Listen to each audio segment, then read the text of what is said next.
Olá, vestibulando, vestibulanda, o estudante de ensino médio também, os curiosos também que aceitaram o nosso convite para vir aqui falar sobre esse assunto tão importante dentro da química, que também pode ser uma pedrinha no sapato de muitos de vocês que não entenderam o conceito direito. Então eu vim aqui ajudar você a entender sobre aquela famosa unidade, o mol. Vamos lá?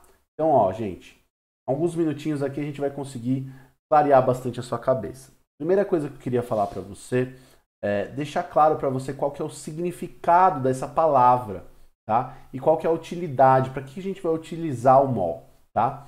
Então, o significado da palavra, gente, vem do latim, que quer dizer porção. Legal? Então, gente, quando você tem uma porção, certo? Pede uma porção de batata frita, por exemplo. É uma quantidade ali limitada e já pré-estabelecida, certo? De batata frita, beleza? Agora, essa porção que a gente vai utilizar é uma quantidade determinada e pré-estabelecida de quê? De coisas que são relevantes para o estudo da química. Então, veja aqui, no estudo da química a gente estuda o quê? As moléculas, os átomos, que eu vou chamar aqui de partículas, né? Beleza? Então, é a porção ou quantidade de matéria, quantidade, na verdade, de partículas, certo? Então, essas partículas, elas podem ser moléculas, podem ser átomos, beleza? Podem ser elétrons até também, eventualmente, tá bom? Então, gente, olha só, não é uma coisa difícil. Pensa, se você está falando, por exemplo, de comprar ovos, você vai no mercado e compra quanto de ovo? É pré-estabelecido que ovos se vendem, se mede essa quantidade em dúzias, certo? E você tem uma quantidade estabelecida para ser 12 unidades, certo? Legal. Então, em algum momento, alguém achou que fazia sentido que você medisse em dúzias. Beleza. Agora, por exemplo, se você está falando em compra de tijolos, não sei se você já comprou tijolo, mas não faz muito sentido você comprar 12 tijolos, 10 tijolos, certo? Porque não dá para você fazer nada com essa quantidade pequena. Então, geralmente, você vende 1 milheiro de tijolos, vende e compra, certo? 1 milheiro, gente, corresponde a 1000 unidades, beleza? Seria mais ou menos isso daqui, né? 1 milheiro de tijolos, beleza? Legal. Bom, então cada coisinha que a gente mede em quantidade, certo? Ela precisa de uma unidade de medida que seja, na verdade, conveniente para ela, beleza? Então a gente está falando de átomos, de partículas, de coisas muito pequenas. Então a gente vai ter que ter uma quantidade pré-estabelecida que é bastante grande, certo? Beleza. A questão é, quanto que é esse número de unidades que seria conveniente para a gente medir átomos, partículas, tudo bem? Então, esse número aqui a gente conhece como número de Avogadro. Gente, olha só que interessante. Então, a gente vai fazer essa construção do número de Avogadro juntos. Qual que é a lógica desse número, certo? Então, gente, olha só. O número de Avogadro, ele é um número que vai ficar conveniente para você medir átomos e partículas. Então, tem que ser um número grande, suficiente para que você possa medir esse número de partículas em uma massa que já é relevante. Então, uma massa que já é relevante, uma massa que já é tangível, é uma massa em gramas. Beleza? E eu vou converter para gramas uma massa que está em U, né, que é a unidade de massa atômica, né?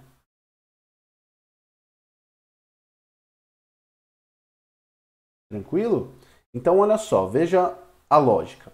Vamos supor que eu tenha um átomo somente de carbono. Um átomo de carbono, ele tem uma massa aí média, tá? De 12 unidades de massa atômica, ó, 12 Us.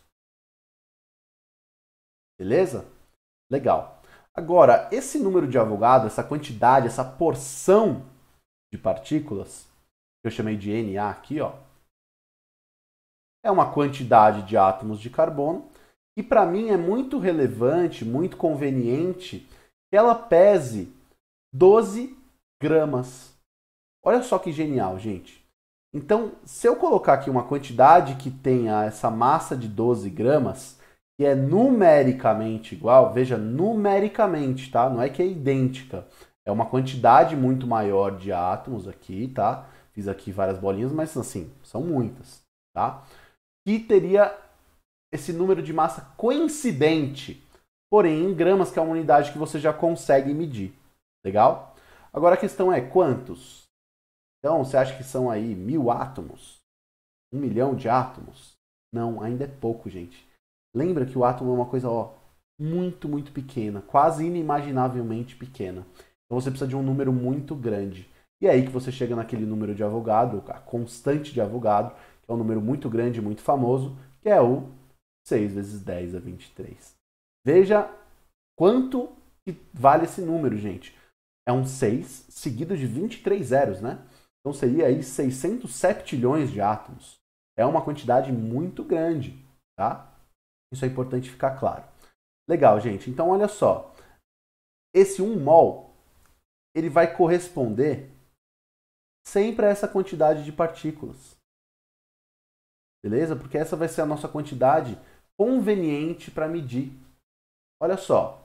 Então, 1 mol, que vai ser uma porção aí de partículas, de átomos, de quantidade de matéria, ele vai ter sempre esta quantidade de partículas.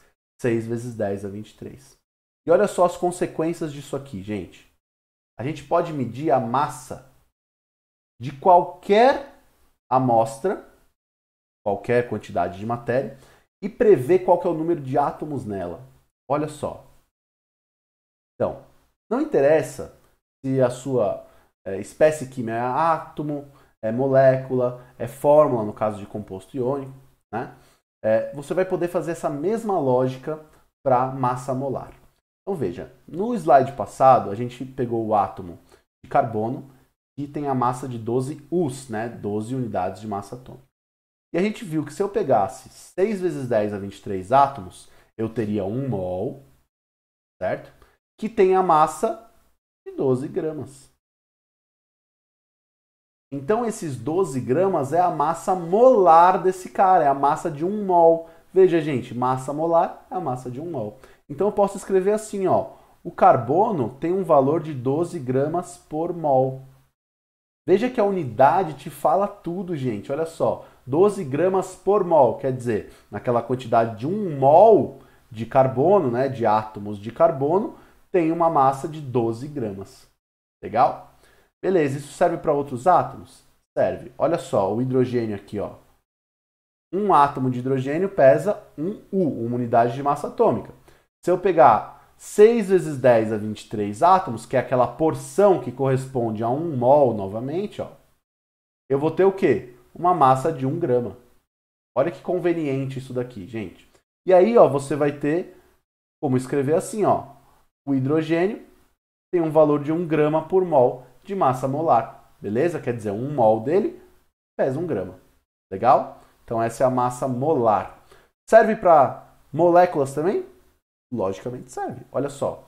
Essa molécula de água aqui, ó, que você já conhece, H2O, ela tem uma massa de 18 Us, uma molécula. Agora, se você tiver 6 vezes 10 a 23, é uma porção que equivale a 1 mol. Portanto, você tem aqui 18 gramas. Então, a massa em gramas é numericamente a massa molecular. Então, você pode escrever assim, ó, que a água tem um valor de 12 gramas por mol para a massa molar dela. Ok? Olha que fácil então, gente. Se você tiver um composto iônico, ó, como cloreto de sódio, então uma fórmula dele pesa 58,5. Veja que você não pode falar a molécula aqui, tá? Porque compostos iônicos não formam moléculas. Beleza? Bom, se você tiver 6 vezes 10 a 23 fórmulas, ou seja, 6 vezes 10 a 23 vezes um átomo de sódio, um átomo de cloro, você tem o quê? 58,5 gramas, já que uma fórmula é 58,5 Us. Então eu posso escrever assim, ó, 58,5 gramas por mol. Viu como é aplicável para todo mundo? Legal. Resumindo a ópera, temos o seguinte. Toda vez que eu tiver 1 mol, eu tenho essa porção que equivale a 6 vezes 10 a 23 partículas, seja ela essa partícula átomos, moléculas ou fórmulas, certo? E a gente consegue prever a massa molar desse cara. E a partir da massa de 1 mol, veja que eu posso fazer uma proporção simples para saber o número de partículas ou o número de mols de partículas em qualquer massa de uma substância conhecida. Legal, gente? Olha o número de aplicações que a gente tem nisso. Beleza? Espero que você tenha curtido essa aula, que você tenha esclarecido um pouquinho aí as suas ideias sobre mol. Espero que a gente tenha uma próxima oportunidade para se ver. Tchau, gente. Grande abraço.